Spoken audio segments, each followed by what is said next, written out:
Sita bila kusita, huu ni msimu wa sita, ni fainali ya mashindano makubwa ya kuhifadhi Qur'ani nchini Burundi. Imam Hakizimana Musa Pedaya, Chef de Zone Buterere, anakualika. Assalamu alaikum wa rahmatullahi wa barakatuhu.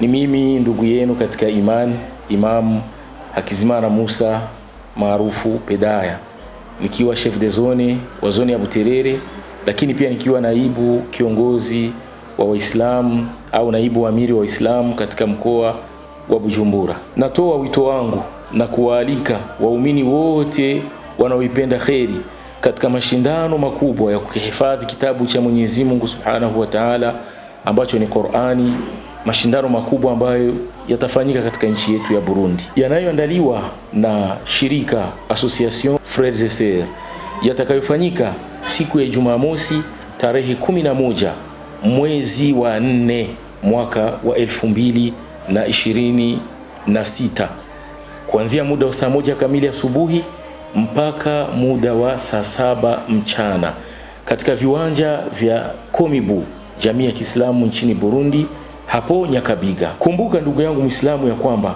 hakuna kiingilio, ni bure kabisa, na huu ni wakati wa kuonyesha nguvu ya dini yetu na umuhimu wa Qur'ani katika maisha yetu. Qur'ani ufunguo wa kuinuliwa daraja za juu peponi.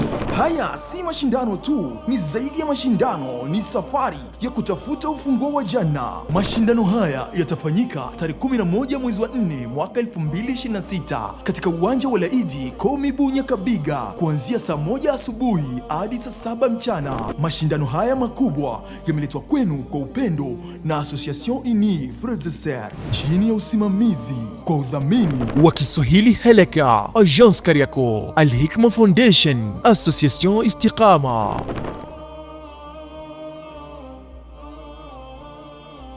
Qur'ani, ufunguo wa kuinuliwa daraja za juu peponi.